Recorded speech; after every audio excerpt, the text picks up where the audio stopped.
정말 많은 분들이 가지고 계신 특약인데요. 고가의 치료비 걱정은 끝나는 거라고 생각합니다. 이렇게 중간에 약관까지 수정해야 할 만큼 좋은 수술비 특약이었다라고 9,000원도 안 되는 특약으로 최대 15억 원을 보장받을 수 있던 거예요. 나는 보험 리모델링 요청을 했는데 자꾸 해지를 권합니다. 내가 옛날에 가입한 보험은 이래서 안 좋고 저래서 안 좋고 단점 투성이래요. 하지만 그렇다고 자세히 확인도 안 해보고 바로 해지하는 게 맞을까요? 옛날 보험들일수록 단순하고 이 단순함에서 오는 단점도 있겠지만 지금 보험엔 없는 놀라운 장점들도 정말 많습니다. 지금은 수십, 수백 가지로 세분화되어 소액만을 보장하는 수술비가 옛날 보험에는 감액 없이 수백만 원을 정액 지급하기도 했고요. 유사암 진단비를 무려 2천만 원, 3천만 원 혹은 일반암과 동일하게 보장하는 곳도 있었습니다. 또한 만원 언저리 가격으로 암치료비를 연간 최대 1억 5천씩 받을 수 있는 보험도 있었습니다. 이 외에도 수많은 돈으로 가치를 매길 수 없는 보험들이 있는데 일반인 시점에서 보면 그저 오래되고 낡은 증권 한 장일 뿐입니다. 오늘은 정말 많은 분들이 아직도 가지고 계신, 지금 여기 있는 저조차도 부러워하는 옛날 보험들을 소개해 드릴 테니까요. 절대 해지하지 않으시길 권해드리며 지금 바로 시작해 보도록 하겠습니다. 절대 해약하면 안 되는 보험 첫 번째는 비례형 암조효 치료비 특약입니다. 오늘 나올 특약 중에서 가장 최근인 2024년 11월까지 판매했던 플랜인데요. 만약 저에게 암 발생 시 가장 걱정되는 부분이 뭐냐고 묻는다면 급여든 비급여든 고가의 치료를 받는 상황이 가장 걱정된다고 대답할 텐데요. 이 중에서 특히 비급여 치료는 말 그대로 건강보험공단에서 보장받을 수 없고요. 실비의 통원 한도가 기껏해야 20에서 30만 원 정도다 보니까 회당 수백만 원짜리 치료, 예를 들면 중입자 치료나 표적항암 약물허가 치료 이런 걸 받게 된다면, 그것도 만약 수년간 수십 회를 반복해서 받게 된다면 내가 오롯이 감당해야 할 누적 치료비는 수천만 원에서 억 단위가 넘어갈 텐데요. 이런 최악의 상황에 적은 비용으로 효과적으로 대비할 수 있던 게 이 암조효 치료지원금 특약입니다. 종합병원과 상급 종합병원에서 연간 직접 치료로 사용한 치료 비용이 1,000만 원이 넘었을 때 1,000만 원 단위로 구간마다 지급하는 특약이었는데요. 암 진단 후 5년 동안 연간 1회씩 최대 1억을 보장하며 회사에 따라 이렇게 저렴한 가격에 연간 최대 1억 5천을 10년간 보장하는 곳도 있었습니다. 10년형으로 예를 들어 매년 비급여 암 치료를 위해 1억 5천만 원을 썼다고 한다면 월 보험료 9,000원도 안 되는 이 특약으로 최대 15억 원까지 보장받을 수 있는 거죠. 게다가 암조효 치료지원금 특약은 모두 전이, 재발, 급여와 비급여 구분 없이 보장을 받을 수 있습니다. 이런 식으로 1차년도, 2차년도에 보상을 받고 완치됐다가 5차년도에 암이 재발해서 비급여 치료를 또 받는다면 또다시 보장을 받을 수 있는 거죠. 그래서 다빈치 로봇 수술, 사이버 나이프, 감마 나이프, 표적 항암제, 면역 항암제, 카티 항암제, 양성자 방사선, 중입자 가습기, 토모테라피, 호스피스 완화 치료 등 모두가 직접 치료에 해당되고요. 사실상 고가의 암 치료비 걱정은 이 보험 하나면 끝난다고 생각합니다. 약 1년 정도만 판매했고 아직도 가끔 가입 문의가 있을 정도로 파급력이 있던 보험이니까 혹시 가지고 계시다면 꼭 끝까지 유지하시길 추천드리겠습니다. 절대 해약하면 안 되는 보험 두 번째는 여성 만성질환 수술을 할 때마다 500만 원을 지급하는 상품이에요. 2000년도쯤 가입할 수 있었던 상품인데요. 아주 오래된 보험이다 보니까 납입이 끝난 분들도 많으실 거예요. 근데 완납을 했으면 이제 보장받을 일만 남았는데 해지를 왜 걱정하냐 라고 물어보실 수도 있는데, 이미 완납한 보험을 해약하면 일정 수준의 해약 환급금을 지급받게 됩니다. 특히 이런 오래된 상품이라면 꽤 많은 환급금이 쌓였을 거고 내가 낸 보험료보다 환급금이 많을 수도 있어요.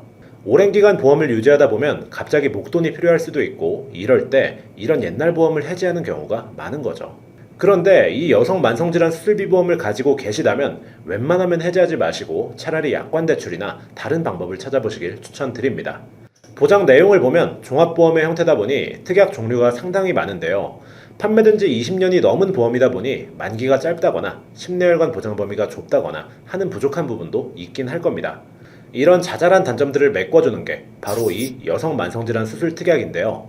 여성 만성질환 수술이라면 횟수당 500만 원을 지급받을 수 있는데 이 여성 만성질환에 다양한 질병이 포함되어 있습니다. 무릎, 고관절, 발목 같은 부위도 포함되고 심지어 당뇨나 고혈압, 갑상선 관련 질환까지도 보장이 가능한데요. 특히 눈여겨봐야 할 부분은 사지의 기타 후천성 변형, 무지해반증을 보장받을 수 있고요. 비뇨기계의 기타 질환, 요실금 수술비를 보장받을 수 있습니다. 이 영상을 보시는 여성분들 중에서도 무지해반증을 앓고 계신 분들이 아마 계실 거예요.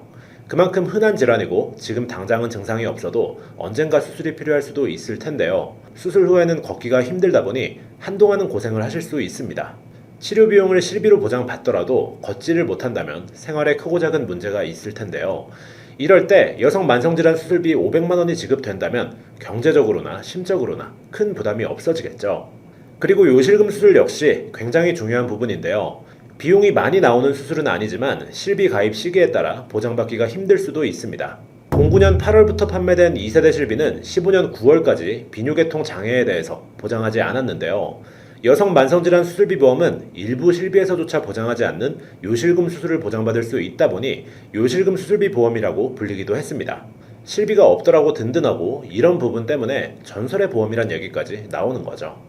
요즘 질병 수술에서는 기껏해야 20에서 50만 원 정도를 보장받을 정도로 비교적 경증의 수술인데 500만 원이 나온다는 점은 엄청난 장점이고요.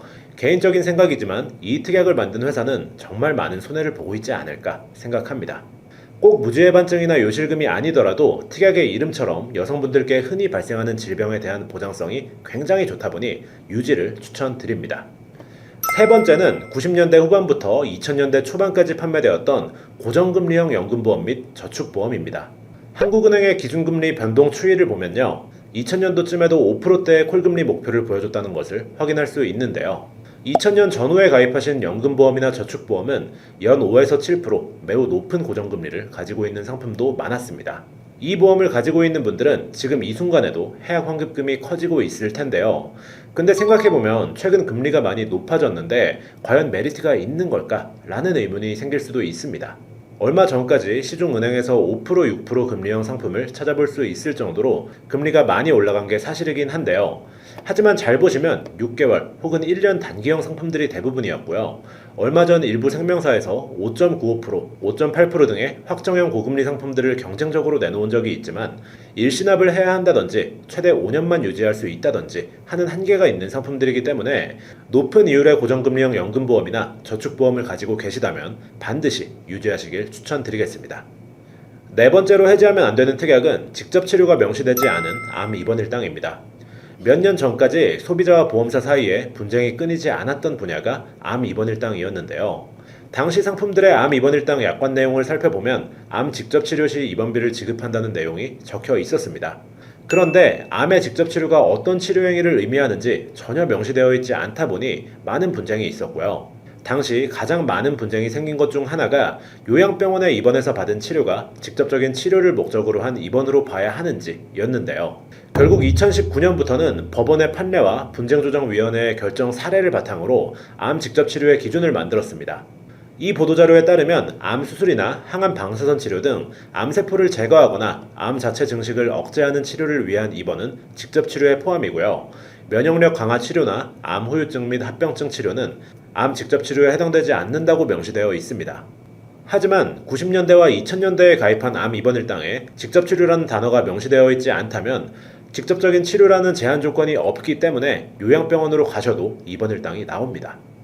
암 치료는 여러 부작용이 있을 뿐 아니라 환자에게 정신적으로나 육체적으로나 큰 고통을 안겨주는데요. 요양병원까지 보장되는 암 입원 일당이 있다면 심적으로나 경제적으로나 부담감을 내려놓고 더 편하게 치료받을 수 있을 것 같습니다. 만약 내가 암보험을 예전에 가입했다면 직접적인 치료가 들어가 있는지 없는지 꼭 체크해 보시길 추천드리겠습니다. 다섯 번째는 2000년대 중반, 일부 회사는 2008년도까지 판매했던 암진단비입니다. 이때 암보험은 지금 암보험엔 없는 엄청난 장점이 있었는데 갑상선암이 일반암에 포함되어 있다는 점이었습니다.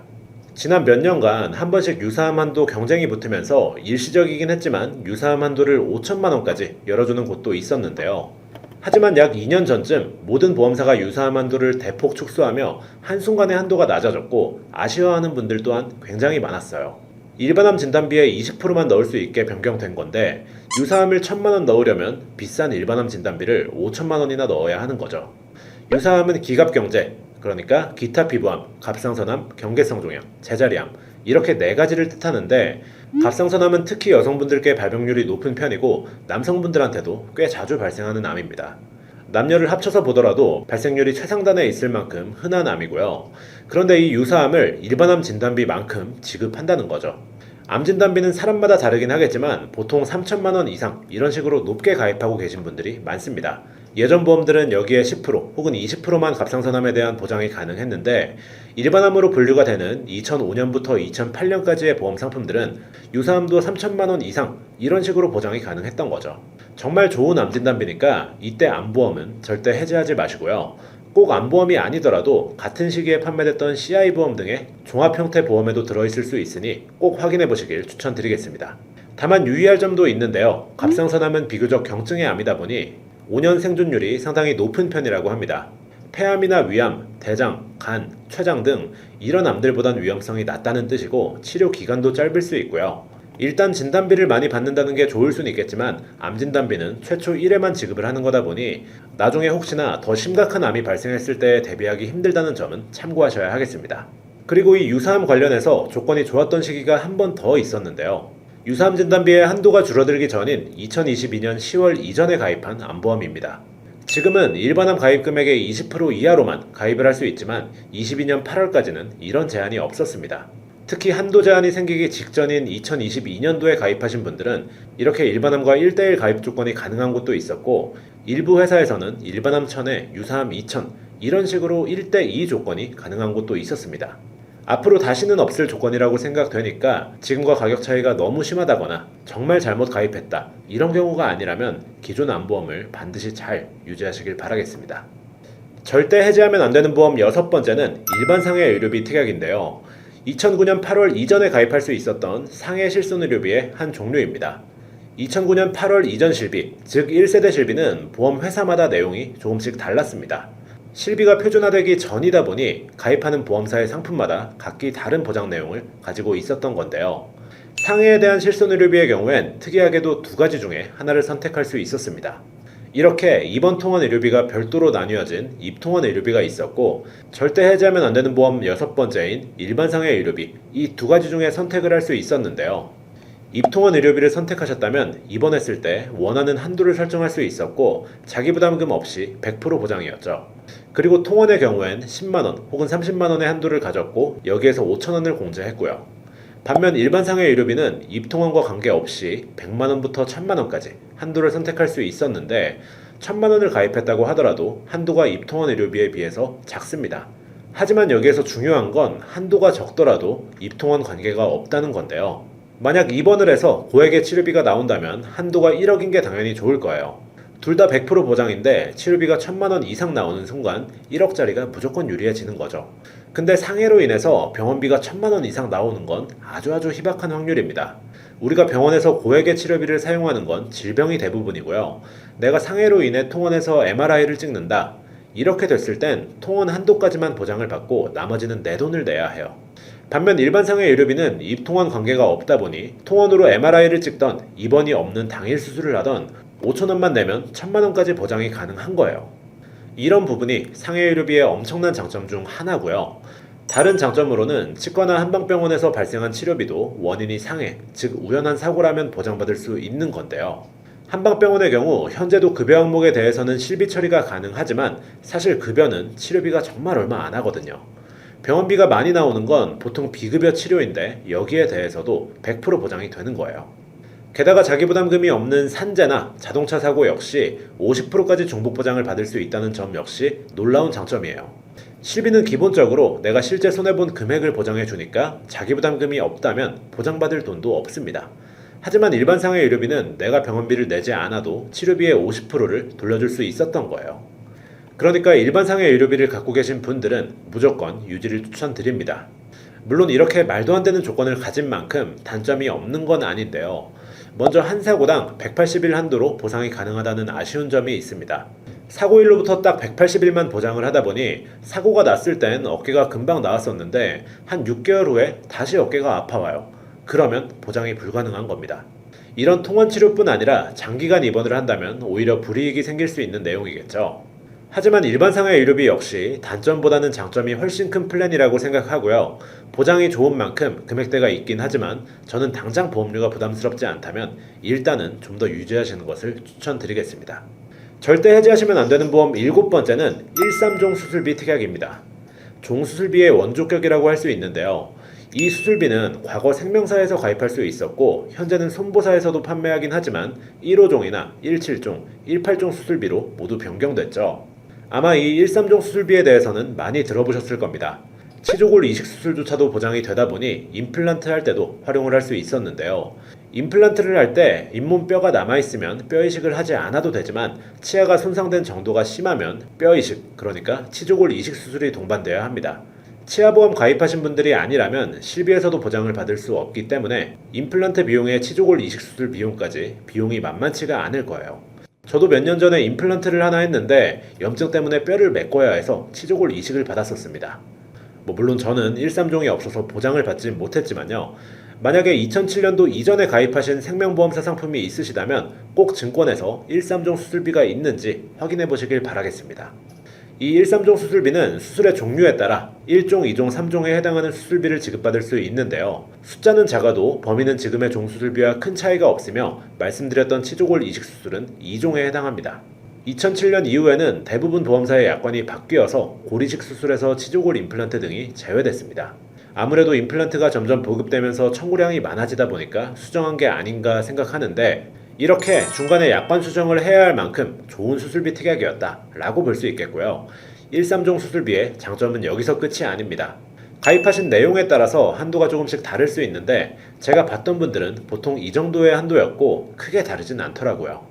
만약 이 한도로 가입되신 분들은 다빈도 수술 등에 대해서 좀 더 큰 보험금을 받을 수 있습니다. 1에서 5종까지 확대되었는데도 현재는 1종으로 분류하지만 과거 13종에서는 2종으로 분류했던 수술도 있고요. 백내장 수술이나 척추수술, 치액수술은 수술 건수가 굉장히 많은 만큼 주변에서도 수술한 분들을 한 번씩 보셨을 텐데요. 이 주요수술 통계에서 가장 많이 하는 수술 1위인 백내장 수술, 척추수술, 치액수술, 그리고 제왕절개까지도 다빈도 수술로 분류가 됩니다. 이 수술들은 옛날의 13종과 지금의 1호종에서 전부 보장이 가능하지만 13종에서 좀 더 많은 수술비를 받을 수 있는데요. 다빈도 1위인 백내장 수술은 1호종 수술비에서는 현재 1종으로 분류되어 있는 반면 13종에선 2종으로 분류됩니다. 아무래도 많은 분들이 받는 수술이다 보니 손해가 커지고 이에 맞춰서 보험사들도 개정을 한 거겠죠. 1호종 수술비는 거의 대부분의 보험 상품들이 한도를 최대로 넣어도 1종은 20만원이에요. 그런데 13종 수술비, 아까 보여드린 설계처럼 1종 60만원, 2종 100만원, 3종 200만원 이렇게 가입되어 있다면 백내장 수술을 했을 때 2종 수술비인 100만원을 받을 수 있습니다. 1호종 수술비는 20만원, 13종 수술비는 100만원. 옛날 보험인데도 차이가 굉장히 크죠. 그리고 치액수술, 제왕절개 모두 1종이고 1호종에서는 20만원, 13종에서는 60만원을 받을 수 있어요. 게다가 항문질환이나 제왕절개는 최근 1호종에서 보장 제외된 곳도 많기 때문에 우리가 실질적으로 흔히 하는 수술인 다빈도 수술들에 대해선 13종이 확실히 유리하다는 생각이 드네요. 단 개복술이나 개도술, 개흉술처럼 정말 규모가 큰 수술이라면 1호종이 보장 금액이 좀 더 높을 가능성이 큽니다. 가입 금액에 따라 다를 수 있지만 요즘 1호종 수술비의 5종 수술은 1000만원이 훌쩍 넘는 한도를 보여주기도 하기 때문이에요. 13종에서도 이런 큰 수술은 가장 높은 종인 3종에 해당하지만 가입 금액이 200, 높아야 300만원인 경우가 많습니다. 장단점이 있긴 하지만 13종 수술비를 가지고 계시다면 정말 흔한 수술에도 생각보다 많은 수술비가 보장되니 반드시 유지하시길 추천드리겠습니다. 본 광고는 광고심의 기준을 준수하였으며 유효기간은 10일로부터 1년입니다. 지금까지 절대 유지하시길 추천드리는 해지하시면 안 되는 전설의 7가지 보험에 대해 말씀드렸습니다. 오래된 보험이라고 해서 무조건 좋은 건 아니에요. 앞에 말씀드렸던 7가지 보험들도 장점과 단점이 공존했는데요. 이 최고의 보험들을 가지고 계시다면 심적으로 든든하긴 하겠지만 우리가 실제로 청구를 하고 보장을 받아야 그 가치가 빛을 발한다고 생각하고요. 장점과 메리트도 충분히 크지만 요즘 보험에만 있는 장점들도 있다 보니 예전 보험과 최근 보험을 잘 조합하셔서 완성형 설계안을 잘 완성하시길 바라겠습니다. 오늘 영상을 꼼꼼히 보신 분들이라면 여러분이 가지고 계신 보험의 진짜 가치를 알고 활용까지 남부럽지 않게 하실 수 있을 거라 생각하고요.